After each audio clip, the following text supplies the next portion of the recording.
What are we doing?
Good afternoon. Welcome to the Nova Scotia Free Speech Bulletin podcast. It's my pleasure to welcome Gilbert McGuinness with us today. How are you, sir? Pretty good now. Everything's working out better. We had a time getting hooked up, and you're from Nova Scotia, so this is going to be pretty neat. I thought you were out in Ontario. No, actually, I'm just outside of Kentville. Originally, I'm from Gaspereau Valley, but living in Kentville now. Yep. So you went through quite a lot in the last 3 years, like the rest of us in Nova Scotia, and you got a book, and you're telling people all about what's in your book, and Here's that book. The Needle and the Damage Done. And I guess there's a lot of damage done from that needle. Yeah. I just came up with the book a couple weeks ago. It's up on Amazon, and it's not all about our experiences here in Nova Scotia, but there is chapters in there. For example, chapter 7 that deals with Lawfare, it deals with my legal case that was launched through the provincial court here in Nova Scotia. Chapter 6 deals with protests, which is one of the 3 of the protests I mentioned in the book is Halifax, the infamous May 15, 2021, that launched the legal case to remove the injunction by, if you remember back then, Robert Strang's had a lockdown for the provinces, and it was a court case by the CCLA, the Canadian Civil Liberties Association, that launched a case to remove that injunction. And it was based on the May 15, 2021 protest that we did. There were supposed to be 3 during that day, but our protest was the only one that went forward. So there is a lot of connection to Nova Scotia material, but in the book I deal with a lot more across Canada, right? Because I'm hailing the book as the most comprehensive book on the COVID crisis so far. So there are obviously a lot of people reading about your book, and you want more people to see it. And I'm surprised it's on Amazon, actually, that they didn't try to take, because with all this censoring and what the media is trying to do, and this is just excellent to get the word out to people.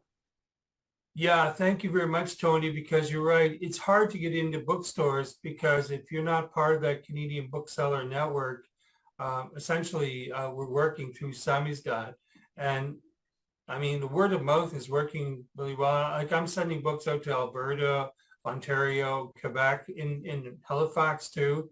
But you're right, I have to keep this going and get it out there as much as possible. And today, this is going to help. Yeah. And there was something that interests me. You, in your younger days, you participated in the Velvet Revolution in Czechoslovakia. Yep, that's what I did. Yeah.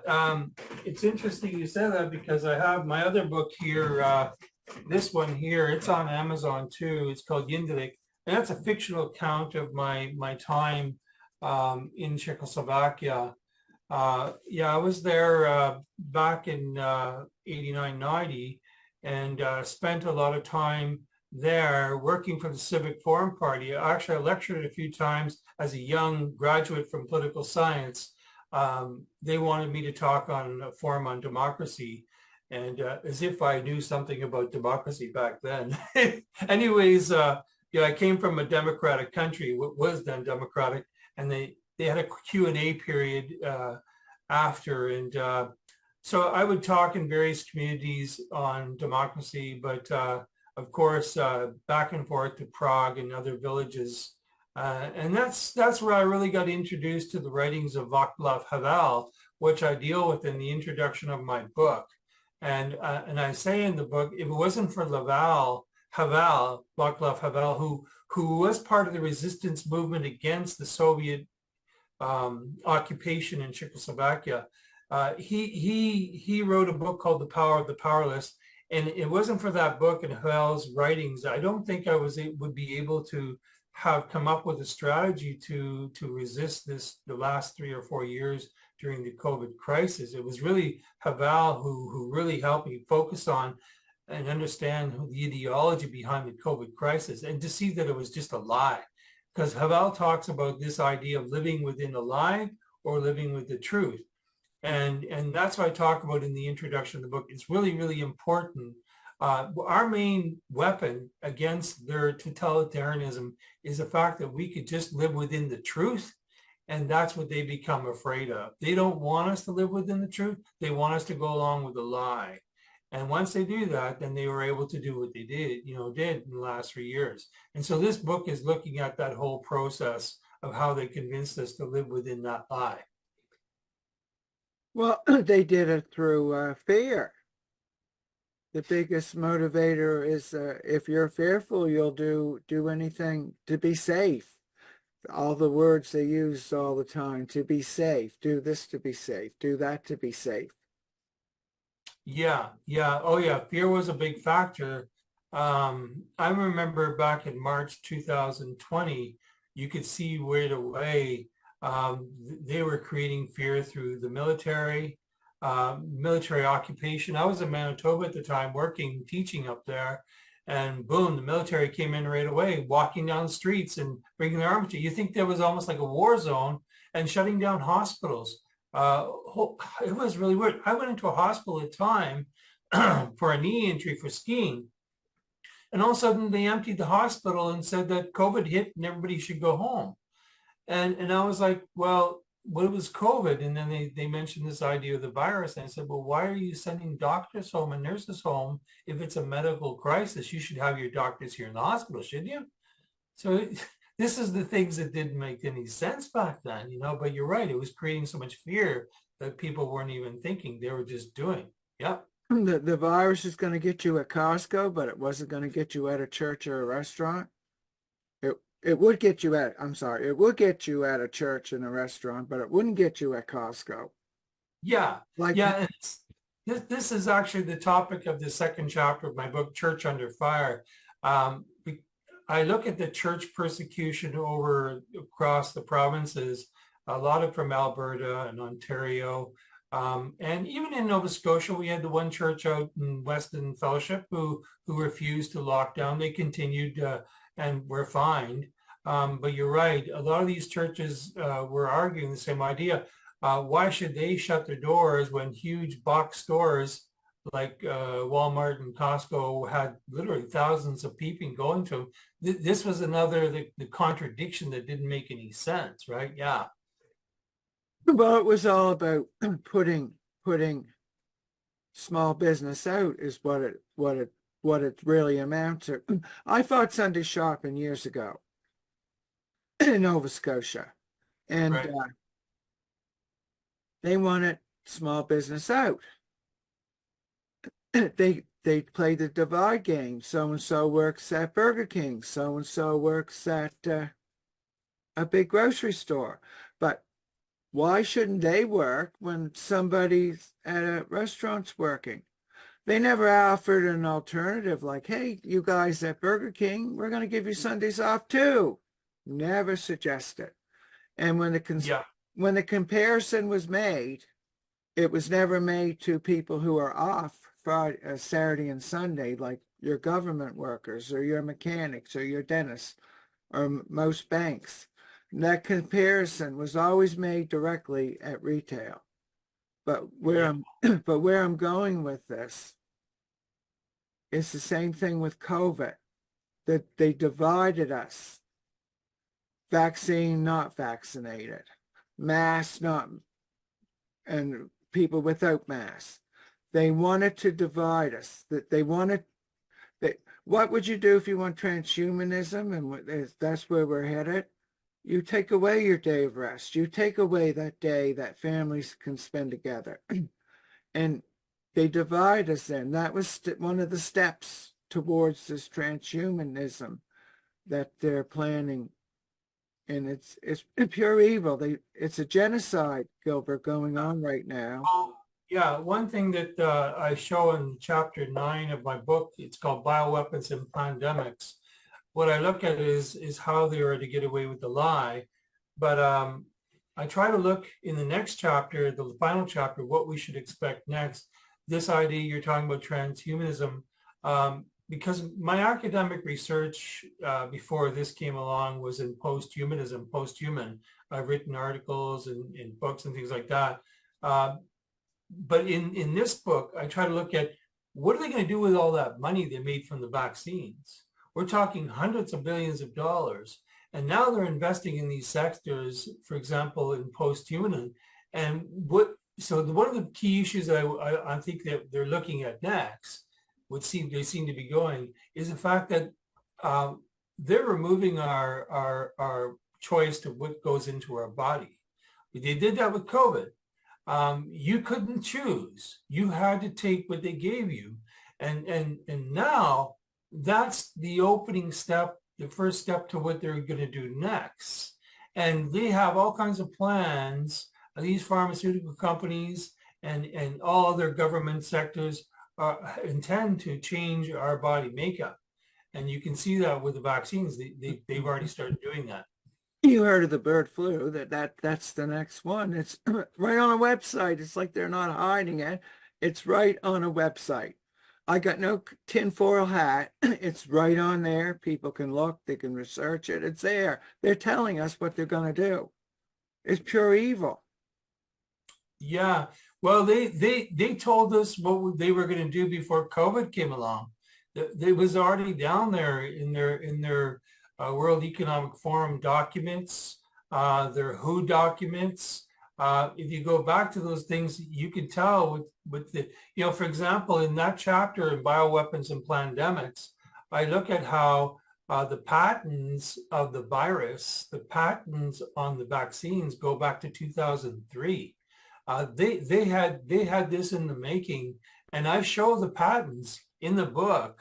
In the book, I look at the patents that they filed for these vaccines in 2003. They were preparing the way, and so when we were told that these vaccines were new, we were lied to. If these vaccines were new, who is behind, for example, Pfizer and Johnson & Johnson is a large company called Sequoia Capital.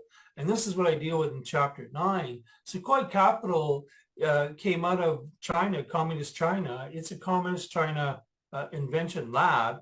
And of course, a lot of the development happened in Wuhan, and especially between the Americans that perhaps like Dr. Fauci, Ralph Barrick, and Peter Detchett, who is the president of EcoHealth Alliance. These people were developing these vaccines back then, but they were also developing the viruses back then too, because the patents, they did computer simulations of these viruses and patent them. And it's evidence. If you go onto the United States Patent Office website, you can download the patents. And I quote the patent numbers in the book. So these people were working on this for a long time. What they're going to do is keep giving us more and more of that, the bird flu, is part of, thank God people aren't believing it. I believe they're putting it in our food. They're spraying it in the air. People really got to start looking at things. See, what really gets me is that people need to think with their own mind. They need to question everything. They got to stop listening to CBC, CTV, and Global and their government that has us trillions of dollars in debt, food prices that you can't even afford to live, and you're trusting them to put something in your arm. You're not even questioning it. You look at people that and say, oh, he's got a tinfoil hat. Don't you have your own mind that you can look and decide for yourself? That's where you're wrong. And I'm saying this to anybody. They shouldn't need your book to look at. They should look, but I know you want them to look at your book, but I'm saying if they use their own minds, they could see this stuff. They listen to mainstream media, Gilbert, and they don't look at the other side. That's not what Canada's about. Look at the other side. I got family. They will not look at a podcast. Why? Yeah. If you're so right and I'm so wrong, and I'm saying this to all these people out there saying that tinfoil hat guy, if I'm so wrong, what are you scared of? What are you scared that Gilbert got to say today to you with his book? And he's got patents to back it up in his book. He's got the proof. Well, Tony, what I learned from the Czech Revolution that you referred to earlier, the Velvet Revolution, when I was there in 1988, 89, well, 92, it had been 20 years since the Soviet occupation. But after 20 years, you can see that finally the people did not want to live within the lie. 20 years of being lied to had a moral effect, a consequence on that population that destroyed a lot of their moral fibers. And you would see it. People were walking zombies. They were run down people. The effects of those 1968 and going along with the system had an effect on them. And by the time the revolution happened in 1989, especially in the fall, November, people couldn't say no because their lives were morally ruined. And you know what? I have hope. Like right now, perhaps people aren't listening, but they will. They will know. You can decide what lie you want to live by, but you cannot decide on the consequences that will happen. And that's the time that we have to wait. And eventually they will listen. I remember when I started protesting back in March, in the summer of 2020, there wasn't a whole lot of people. Now I deal with this in chapter 6 of my book. I chose 3 protests. One, a very small protest, only 8 of us people in Halifax. Nobody wanted to do this. Nobody wanted to follow along. And then all of a sudden the next protest in the book, it's much larger. You know what I mean? We're talking 3,000 or 4,000 people. And then finally, the last protest I focus on in this chapter is my activities at the convoy in Ottawa in February 2022. It's the largest protest I was ever involved with. And don't get me wrong, I was in Prague when the student revolution was going on, and there were thousands and thousands, and I saw literally hundreds of thousands of people. I couldn't believe it. And I thought that was the biggest thing. But when I arrived in Ottawa, it blew my mind. It really blew my mind. It was surreal because I see millions of people. I seen over 1.5 million people Saturday night, and I couldn't believe it. I was like, I just couldn't believe that many people were coming together against the COVID restrictions. So from Halifax of 8 people to 1.5 million people, it would grown. And and all of a sudden we were told that we were a minority, and they lied to us, and people believe that we weren't a minority. We were a large group of people. And so when people, I talk to people today, say, don't ever believe that, even if you are a minority, that doesn't mean you can't make change. You can make change. 8 people back in Halifax made a change. They removed those lockdown restrictions and led to the Court of Appeal in Nova Scotia on October 26, 22 to overturn that injunction. Boom, it was wrong. And Robert Strang was proven wrong, and all his supporters were proven wrong by 8 people, and a lot of people supporting it. So yes, there are a lot of people that are believing lies, but it's just a matter of time. And this is what this book is about. That's not the case you were talking about from Yarmouth. A group took them to court, or is this a different court case? This is a different court case. In October 26, 2022, the Canadian Civil Liberties Association appealed a case in Halifax to overturn the injunction that Dr. Robert Strang, had used to lock down the whole province. If you remember back in May 2020, the province was locked down. We couldn't travel between municipalities. We couldn't go to church. There was so much, just shut the province down. And of course, Strang was, not only Strang was awarded awards by Dalhousie University, given PhD honorary doctorates by University of Acadia. So people were supporting him. But what happened is he didn't tell people that he really didn't have the science to do this. They were just going on his opinion. So what happens is eventually when the court case was launched, and if you look at the decision, which I look at it in this book, I look at the court decision, the three court judges in that appeal case, their 110-page court decision focused on a lack of science on behalf of yeah, so back to the Court of Appeals in October 26, 2022, there were 3 judges, Judge Bryson, Judge Beveridge, and Judge Foucault. And essentially what they did was they overturned the injunction Robert Strang had applied through Supreme Court, and Justice John Norton had agreed with Robert Strang and apparently the scientific evidence that he had provided for the injunction. But when the appeal court saw the evidence, there was no scientific evidence. And I looked at that evidence as well. He submitted, and you can see there was no scientific evidence. He was going on his own opinion. Well, I shouldn't say no scientific evidence. There was a lack of it. And there are 3 basic reasons that they overturned that injunction. Anyways, I talk about it in the book. I don't want to go into detail here. I talk about it in chapter 6 in the protest, and also in chapter 7 of the book of Lawfare. Well, it seems like Dr. Strang has disappeared, because I don't hear a thing about him anymore. Well, you know what? It's sad. I think the province really needs to bring that person under the law and make him accountable to the law, because there's a lot of things that Nova Scotian people need to know. For example, the week of the injunction that he locked the province down, there are only 119 new cases of the COVID.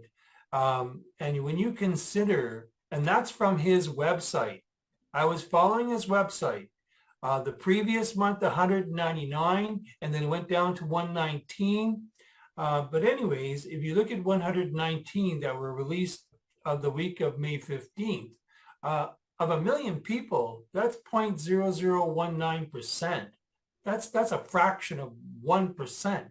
And he convinced the Supreme Court Judge John Norton to lock this province down on that basis.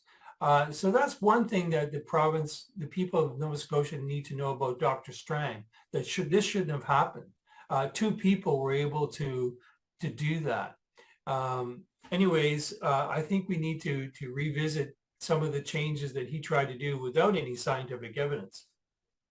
I think there should be jail term for a lot of them for being involved with this injection that's that's killing people. Like, I looked at the bulletin this week, it's always listed for a bunch of deaths. Like, and they, people look at you and say, oh, well, they're just getting older. Well, Yes, that's a good point. Yeah. Sorry, Tony. Yeah, it's hard for me to interject here because you just raised a very, very interesting point. If you remember back, Dr. Robert Strang had introduced the doses of AstraZeneca first. He told the province of Nova Scotia that he secured 60,000 doses. Now, if you look, I followed his website. After 56,500 doses, he put it on pause. If you remember that word, he said, we're putting it on pause. Essentially, he had to ban those drugs because those AstraZeneca drugs were discontinued because of the injuries that they were causing people. This is something that we forget about Dr. Robert Strang, and we should not forget about because it'll take years to unravel what those people who took those vaccines, what's happening to them today, what has happened to them. there are a lot of people injured, and there are a lot of people that have passed away from them. It's very upsetting. Like, I went through a lot the last 3 years. I feel my mother was in a nursing home, and we had two of the workers tell us they're trying to kill them off, and I told them not to give her that vaccine. They said they didn't, but how do I know? But she's passed, she's gone. I had an aunt that had cancer, and it went to COVID. No, it went from COVID to cancer, and it was rapid cancer. I pleaded with her not to take that vaccine. I pleaded with her, and the family, like, they just don't not connecting the dots. And there's a lot of people that has turbo cancer. William Mackis, a doctor, he's well outspoken. You follow him on the X. He's from Canada. Yeah. I mean, that they approve. I have funeral embalmers that's been on my podcast. A chemist from Australia, he's been on my podcasts telling us how the white clots have been made. Like, this whole charade is killing people. People aren't making this stuff up for no reason. They're trying to save lives, and people need to dig into this. They don't have to believe me. They don't have to believe you, but at least look. Don't say, oh, I'm going to trust the government. I trust the government that has us trillions of dollars in debt. They can't do nothing right. The food is high. The gas prices are a skyrocket. How can anybody trust any level of government? You know what? It'd be like me asking you today, can I have your bank account information? Would you give it to me? Well, Tony, Now, truthfully, you would not give me your bank account information, would you? But we're doing it with every level of government. They have no accountability, none. Well, Tony, in the chapter 8 of my book, EMA-Freeze, I recount the story that when I was at the convoy in Ottawa, when I returned home, I had a place in Quebec at the time. So I drove from Ottawa because I was 5 days in Ottawa, and it was so bloody cold. I had to return. I had a home, a temporary place in Quebec. Anyways, when I returned home, I found out that my bank account was frozen. Now I didn't know this while I was on the road because I have a habit of traveling with cash, especially when I go to a protest. I traveled cash, but when I got home to pay some of my bills, my account had been frozen. Now, at first, we were told by different commissions, or the Rolo Commission, if you remember, or other news sources, that there was only 70 bank accounts that were frozen, and then that went up to 150, then 200, 225, and 290. Now, if you look at the legal case under the EMA, when it was invoked, the legal case that was sparked under the federal case under Judge Richard Mosley, the defendants argued that there were 290 cases that were frozen. The RCMP admitted the 290 cases. Now, we know that there were a lot more than that. There are probably thousands and thousands of cases where people's accounts were frozen. They do admit that joint accounts were frozen, people who weren't even there. So the government, and this is what I deal with, especially in chapter 4 of my book and chapter 8, because it deals with how the government allowed the RCMP and the banks to work together to freeze those accounts. And people need to read this book, especially for chapter 4 and chapter 8, because chapter 4 deals with the phone companies, of how 33 million Canadians' phones were tracked through government programs and through Public Health Agency of Canada. Now, those phone companies shared the information with the RCMP. I could go into detail how this happened. Essentially, when I was in Ottawa, my phone here, actually it was this phone, this BlackBerry, when I turned it on to take pictures, my MAC address was scanned, the MAC code in this address. It's a 6-digit hexadecimal code. So over above us in the protest, you could see the drones going over and over. They were constantly scanning, just as Bluetooth scanners scan our phones, or you can scan devices. So what they would do is send these codes back to the phone companies. Phone companies would send them to the RCMP. The RCMP would get the information, where I was, my bank account, and everything, and they froze these accounts. That's how they were doing it. That's illegal, is it not? It is illegal. This was shown in the Rouleau Commission, and not only that, under the Judge Richard Mosley decision in January 2024 this year. This is the topic of in chapter 8 of my book. I look at that decision, and they found that to be illegal.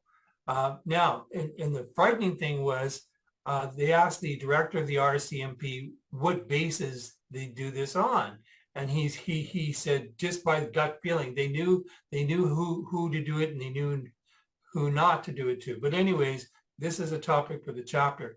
But when they are able to freeze their bank accounts, people need to know about that. Please read chapter 8 of my book on this.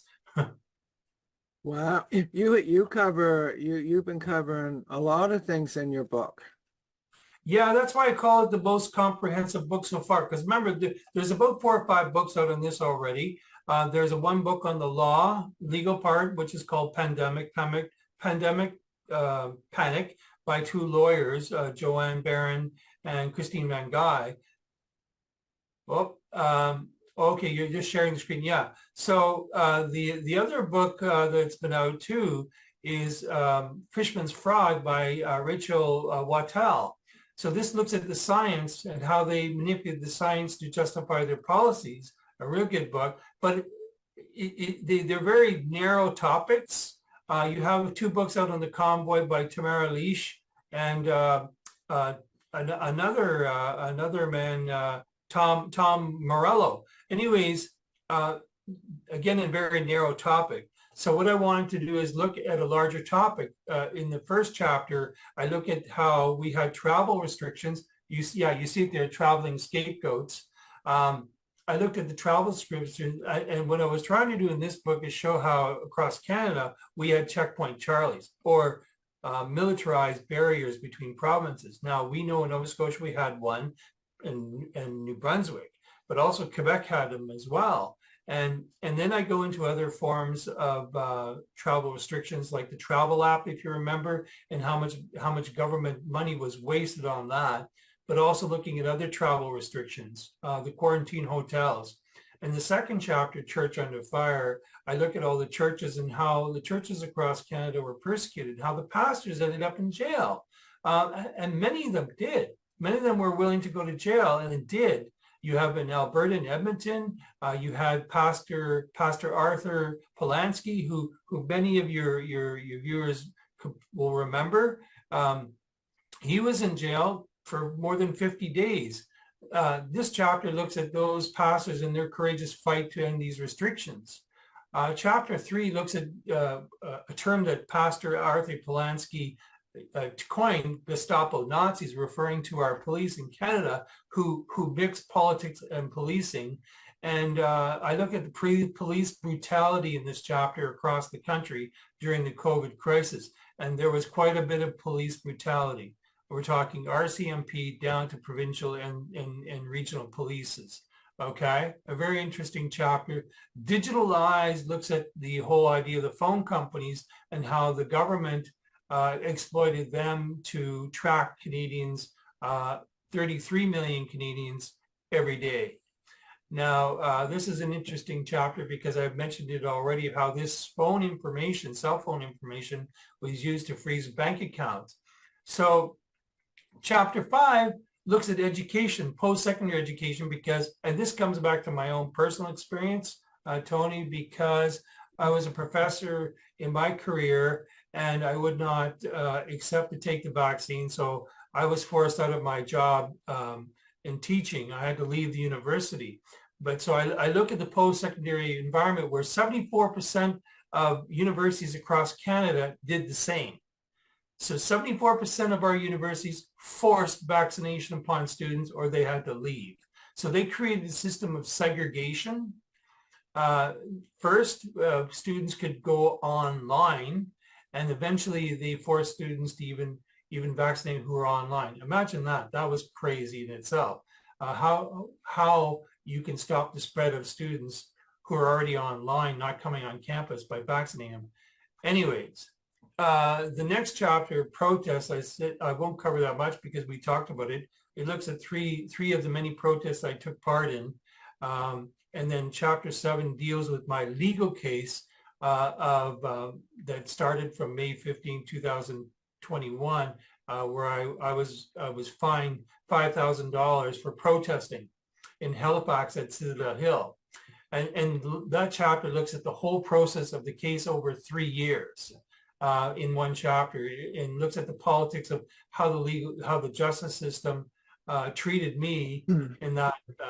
Anyways, chapter 8, EMA-Freeze, focuses on the Emergency Measures Act that was invoked while we were in Ottawa during the convoy. And of course, the implications, the legal case that came out of that, the Justice Richard Mosley decision that it was illegal what the Prime Minister did.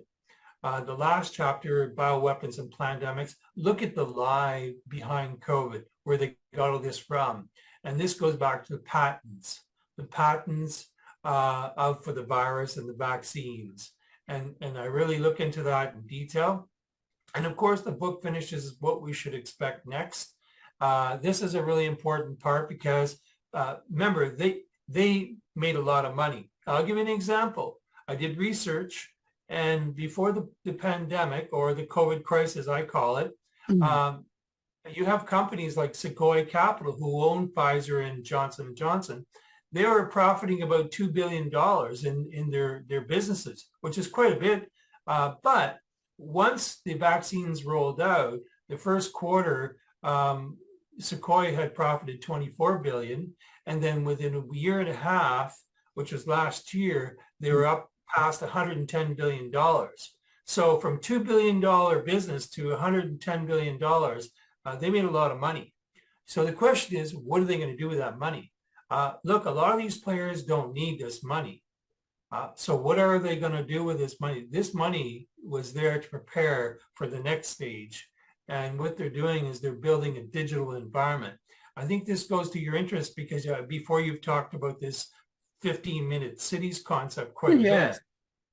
So what they're trying to do is now they've got the money to build these 15-minute cities, and you can see it. Now, so I touch on that in this chapter a bit, but this goes to my own personal experience, because my own research, if you followed the bio, I've been following artificial intelligence. I'm a member of Smart Cities World and Silicon Labs. And essentially, I can see what they've been trying to build more and more. And with this new money, they're doing it. They are doing it. I'll tell you, things are really bad. I'm going to ask you, have you heard tell of statement of principles? I I've heard of the phrase before, but I'm not too sure the context in what context? What it's about, this is being pushed all across Canada. Let's say you're running for council or an MLA. These you got to abide by, statement of principles. It's a whole list of principles that you should abide by, like any job. Like Oh, none of our politicians have anything to go by. And I invited Elspeth Weil, she's running for mayor, to come on my podcast. And she said, what to talk about? I said, would you support statement of principles? How about signing a contract that she'll do what you're going to do when you get in and bring a recall in? That if you don't do what you do, we can vote you out. She declined an interview. But these are the kind of things we need. We need to change the system or we're done, in my opinion, because here's Pierre Poilievre promising us the world. I haven't seen him say nothing about this genocide. Absolutely nothing. Daniel Smith is saying wonderful things out in Alberta. Don't get me wrong. I love this Bill of Rights. You don't want that jab, you don't have to get it. Bravo on Daniel Smith. Well, why isn't she talking about the genocide? My God, people are dying from this and nobody's talking about it. That makes me very, very suspicious. Like your book's important. Is there any of them talking about your book? not yet. Well, that's my point. People are dying. It's murder. It's a downright murder, genocide. How could anybody not talk about it or want to do something to stop it? How inhumane are we? And if people don't believe it's going on, look at your paper. Look at your obituaries. Go back. There's never been this many deaths. People sick in the summertime, Gilbert. Yep. Good point, Tony. You know, as I talked about the Velvet Revolution in the 20 years and the consequences, if you remember our conversation back then, eventually these vaccines, well, they are now. We all have family members who would be either sick, hurt, or even death. And I've seen it, I've experienced it, and it's happening more and more. You know, you're right. But and I know this sounds terrible until that happens more and more and more and more. You're right. Then the people are going to start waking up and then looking for answers and knowing what we're saying now, they're going to start believing more and more. But we, like I said, it comes down to this: living within the lie or living within the truth. And eventually they'll have no choice but to live within the truth. And it's just a matter of time. It may take, you know what, it may take 20 years. I saw in Czechoslovakia, a country that had been occupied by huge Soviet forces and basically tried to obliterate that culture and sent thousands and thousands of people into the gulags. You know, when they dissented. We've had people go to jail, but the Czech people lived through a much terrible period in history. I'm not saying that we're going to live through that. I hope we don't. But what I found that when I was there and the revolution during the Velvet Revolution is that people woke up and they realized the lies that they were living under that system, and they could no longer live in that lie.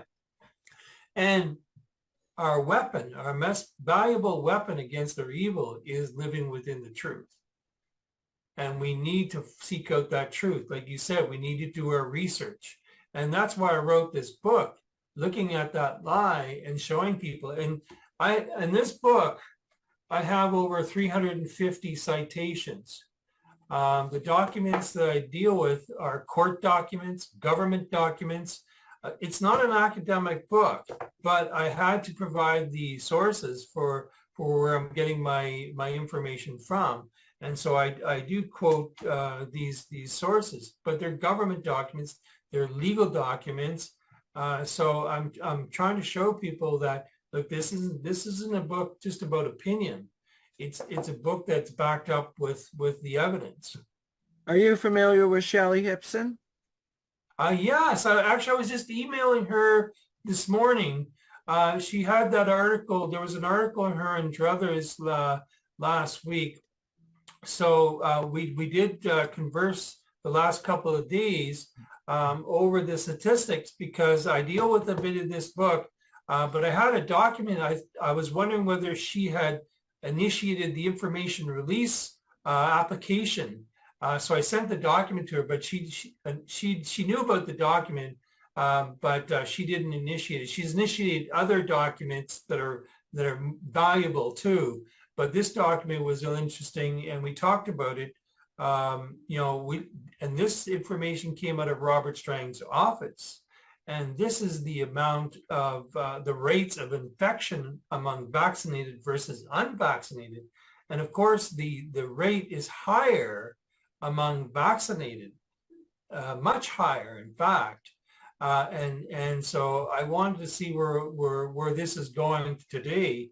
Anyways, we had a good conversation. I sent her some information about the book. She wrote me back and she said, congratulations, we really need a book like this, because she was thinking about all this information she's collecting, putting it into a book. And I encourage her to do that because what she's looking at is government information that they know, but they don't want to share with the public, right? Well, she's got the proof, Freedom of Information Act. She's got it up on her website. I think it's shelleyhipson.ca, I believe. It could be .com, but I think it's .ca without looking. But it's up there. She's got all the information there. How can you say it's conspiracy? That's right. Yeah. And the documents that I've seen have Robert Strang's office logo on it and telephones and everything.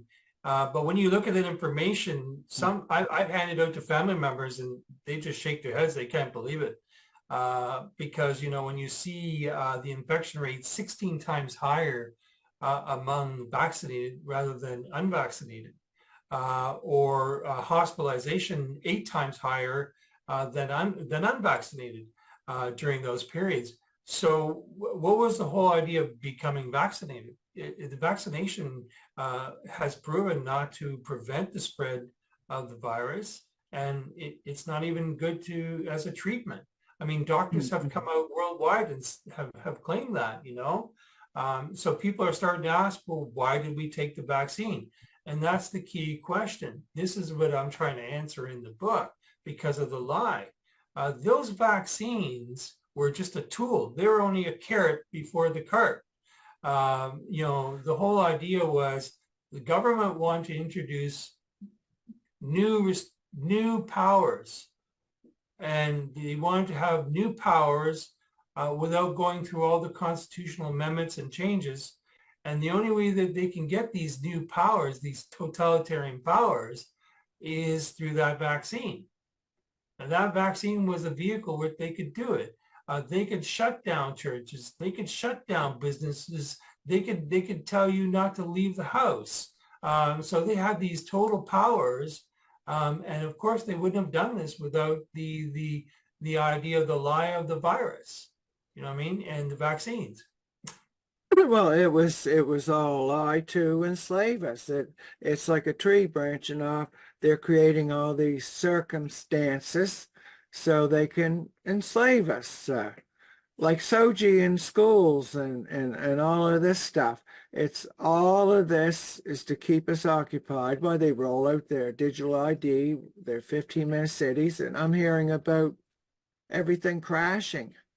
Do you think that's going to happen? Well, I was listening to a podcast last night, the Jason Levine show, and they had some pretty interesting people on it. One was Arthur Polansky, and Pastor Arthur Polansky, he's in my book, especially chapter 2 and chapter 3. He talked about the work he's doing on Calgary streets. If you remember, he's a street pastor that feeds people. And he's talking about recently the larger lineups and the amount of people without food. And he started quoting a lot of statistics coming out of Alberta, and that 58% of people living in Alberta, he claims, are living without access to food. They just don't have enough money for food. I got a question. Yep. You know, since you're talking about food, I know you got to soon get out of here. You're talking about food. You would think with all these people working for free in grocery stores as self-serve checkouts that the price would drop on food because, you know, you're not going through a cashier and you're bringing your own bags and stuff. You would think the prices would drop on everything. It's like, people, you should see that they're not looking after us and you're working for nothing. You're working for nothing. And Yeah. I had to get that in there, Gilbert, because No. Yeah. Now this goes along with the digital world that I talked about in the last chapter of the book. You're right. There's three deceptions behind the self-checkout. First, they are working for a company without being paid. Second, there is no discount. Third, and more importantly, they're removing a job of another person. And that other person has no say in what you're doing to them. If they were removing your job, you'd like to have a say, but what they're doing is they're removing a job of another person. and So you know what else? You know what else the customer's screwed out of? I'll add that in. They're not invited to the Christmas staff party because if they're working for free. They should be staying. Yeah, and so this technology shows us something about a lot of the technology that's coming down the pipe now. Technology is being used to deceive people by convenience. So through the idea of convenience, the technology is deceiving people into a type of, well, another form of slavery. You see it more and more. The whole idea is that, you know, I have a famous email quote when I quote people. Frederick Douglass was a freed slave back in the American period of slavery, and he came up with this concept called the contented slave. How to make a contented slave. And the first thing you do is you remove their ability to rationalize, reason through things. And you see it with the self-checkout. People cannot reason through it. They don't see that they are working for a company for free, not being paid. They don't see that they get nothing out of this but convenience. No human interaction. It's all connected to the transhuman bit. Yeah, you're right. It's just, yeah. So, Gilbert, yeah. I know you guys soon go, and you can continue with that, but I just want to give you the last 5 minutes, what you got to say to our audience, and I know you got to go, and I appreciate you coming on the show today. So the floor is yours. Well, thank you very much. It's been great just being here. Thank you for having me, Tony. I appreciate it very much. Well, what I want to say is, like I said, the reason why I wanted to write this book is it's the most comprehensive book so far on the COVID crisis. There are other books that were dealing with smaller, narrow topics, but I wanted to look at a larger picture, and that's why I needed to do this. But I didn't want to come up with an academic type of book, so I put a lot of my own practical experience in there, my protest, my legal case, you know, and things like that, my protest with phone companies, because, you know, I'm also an activist. I was an academic, but I'm an activist. I'm still one. I think I'll be one for the rest of my life.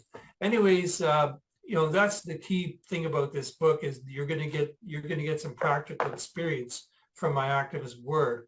But I do look to the future. We're going to come back on this program, I'm sure, because we're going to talk about smart cities for a while. It is a lot of the research that I'm doing right now, and where they're going to go with this. So hopefully, excuse me, we can help Canadians know what's happening out there. Well, you're welcome to come on anytime. Just give me tips up. And I enjoyed having you, and thank you very much. And I'll include your link to your book and everything and contact information if you'd like on there. And anyone can contact you. Thank you for joining us today. Yeah, thank you very much. And if they do buy the book, write a review because we need to get it out there. Thank you, Gilbert. All the best, and thank you for helping save Canada. and especially Nova Scotia. Thank you All very right, thank much. you. Bye now. Bye for now. Bye-bye. What are we doing?